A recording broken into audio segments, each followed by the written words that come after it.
Hello student, आज हमारे पास में दो इक्वेशन दिए हैं और हम इनको यहाँ पर देखने वाले हैं कि हम इसको साइंटिफिक कैलकुलेटर की हेल्प से कैसे सॉल्व करते हैं। ठीक है, तो यहाँ पर मैंने लिखा है कि how to solve linear equation with two variables by using scientific calculator. देखो आपके टू वेरिएबल कौन कौन से एक्स एंड वाई है। ठीक है, अब आपके पास में यहाँ पर सोल्व करने के कई मेथड है। तो आपका एलिमिनेशन मेथड है, एक आपका जो होता है सब्स्टिट्यूशन मेथड होता है, एक होता है आपका क्रॉस मल्टीप्लिकेशन मेथड। आप कोई से मेथड लगा के इनको क्या कर सकते हो, सोल्व कर सकते हो। ठीक है, बट हम जो आज को सोल्व करने वाले हैं साइंटिफिक कैलकुलेटर की हेल्प से सोल्व करने वाले हैं। बट उससे पहले हम इनको नॉर्मल जो हमारे पास मेथड होता है एलिमिनेशन या टर्मिनेशन मेथड, उससे सोल्व करके देखते हैं हमारे पास में कितना टाइम लगने वाला है। ठीक है, तो सोल्व करते हैं। देखो इक्वेशन नंबर इसको 1 लेता हूँ मैं और इसको लेता हूँ 2।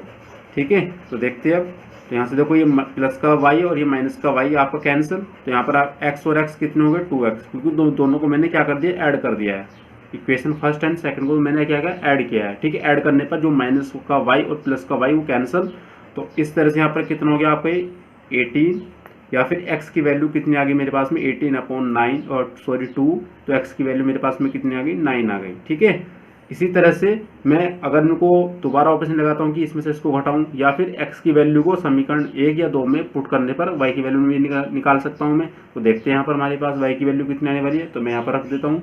तो x की वैल्यू अगर मैं 9 पुट कर रहा हूँ इन इक्वेशन फर्स्ट में, तो देखते हैं x प्लस वाई और इक्वल टू कितना मेरे पास 14। तो x की वैल्यू मैंने कितना रखा, 9 और प्लस वाई इक्वल टू 14, या y इक्वल टू 14 माइनस 9। जब आप इसको कैलकुलेट करोगे तो आपके पास में जो y की वैल्यू आएगी कितनी आएगी, 5 आ जाएगी। ठीक है, तो इस तरह से आपके पास में y की वैल्यू आ गई 5।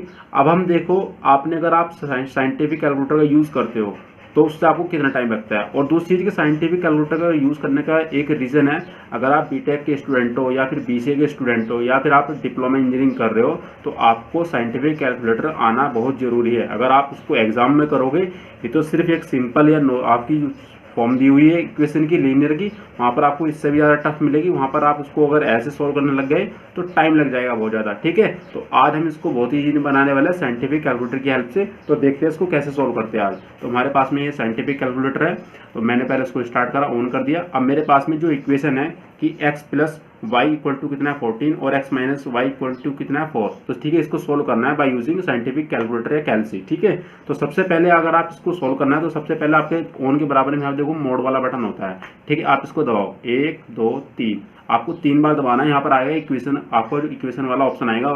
ठीक है, और इक्वेशन के नीचे आपको लिख रहा है 1, तो 1 के लिए आपको 1 प्रेस करना है। अगर 1 लिखा है तो आपको 1 प्रेस करा, और 1 प्रेस करने के बाद में आपसे ये पूछता है कि आपके पास में अननोन इक्वेशन कितनी है। ठीक है, यानी कि अननोन का मतलब है कि लीनियर इक्वेशन की बात कर रहा है ये। ठीक है, तो यहाँ पर आपको 2 वेरिएबल वाली चाहिए या 3 वेरिएबल वाली सोल्व करनी है। ठीक है, तो हमारे पास में देखो 2 वेरिएबल वाली है, तो मैं इसके लिए क्या प्रेस करूँगा, 2 प्रेस कर दूंगा।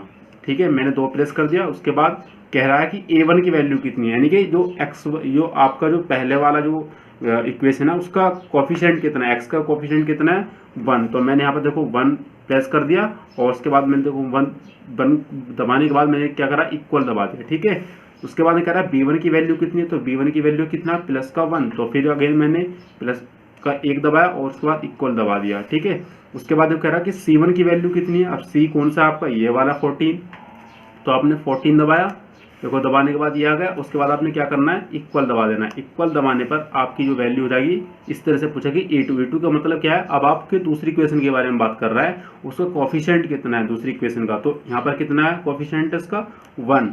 तो यहाँ पर हमने 1 प्रेस करा, और देखो 1 प्रेस करने के बाद में फिर मैंने करा इक्वल। तो इक्वल करने के बाद में यहाँ पर पूछा है कि b2 की वैल्यू कितनी है। तो b2 की वैल्यू आपके पास में देखो कितना है, इस बार माइनस का 1 है, प्लस का 1 नहीं, माइनस का 1।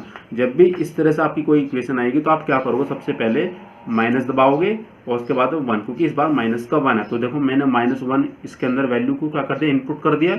उसके बाद मैं क्या करूँगा, इक्वल प्रेस करूँगा। ठीक है, तो y की वैल्यू आ गई। अब उसके बाद देखो c2 की वैल्यू पूछा, c2 का मतलब कि 4।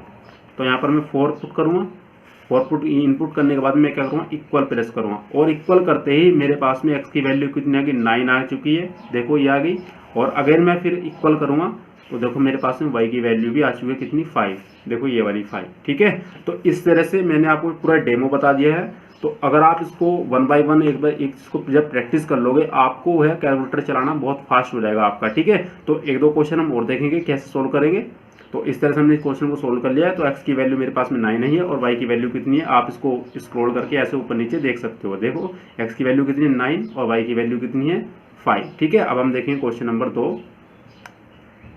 तो स्टूडेंट हमारे पास में फिर अगेन एक दूसरा क्वेश्चन है। यहाँ पर आपके दो इक्वेशन दिए हुए हैं कि 3x + 4y और इक्वल टू 10, या फिर दूसरा इक्वेशन है मेरे पास में 2x - 2y = 2 है। ठीक है, यहाँ पर मेरे पास में दो इक्वेशन है, लीनियर इक्वेशन है with two variable x and y। ठीक है, सोल्व करते हैं। देखो आप इसको वैसे सोल्व करोगे नॉर्मल जो हम मैथमेटिक्स के अकॉर्डिंग करते हैं, तो कैलकुलेशन लगाते हैं, एलिमिनेशन या सब्स्टिट्यूशन या फिर क्रॉस मल्टीप्लिकेशन, तो उसमें हमारा टाइम कंज्यूम होगा। ठीक है, मैं क्या करूँगा, अगर आप एक बीटेक स्टूडेंट हो या फिर डिप्लोमा इंजीनियरिंग स्टूडेंट हो या फिर बीसीए कर रहे हो आप या एमसीए कर रहे हो, ठीक है, तो आपको कैलसी की हेल्प से इसको एकदम बहुत कम टाइम में इसको सोल्व करना है। ठीक है, इससे आपका एग्जाम में इसको टाइम बचे। ठीक है, तो देखते हैं अब कैसे सोल्व करेंगे। तो सबसे पहले मोड हम प्रेस करते हैं।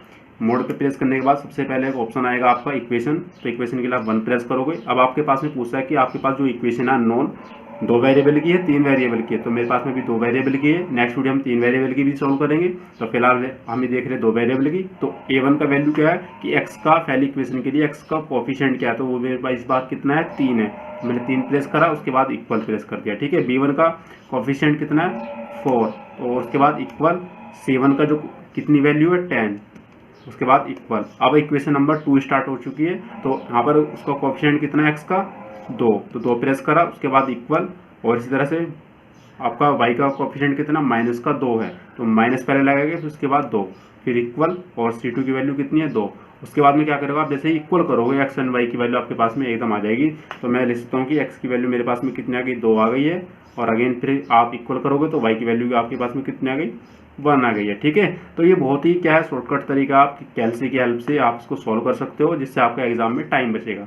तो थैंक यू स्टूडेंट। अगर आपको वीडियो पसंद आया तो चैनल को सब्सक्राइब करना ना भूलें, और इस वीडियो को अपने फ्रेंड के साथ में शेयर करें जो बीटेक या फिर डिप्लोमा इंजीनियरिंग या फिर बीसीए एमसीए कर रहे हो।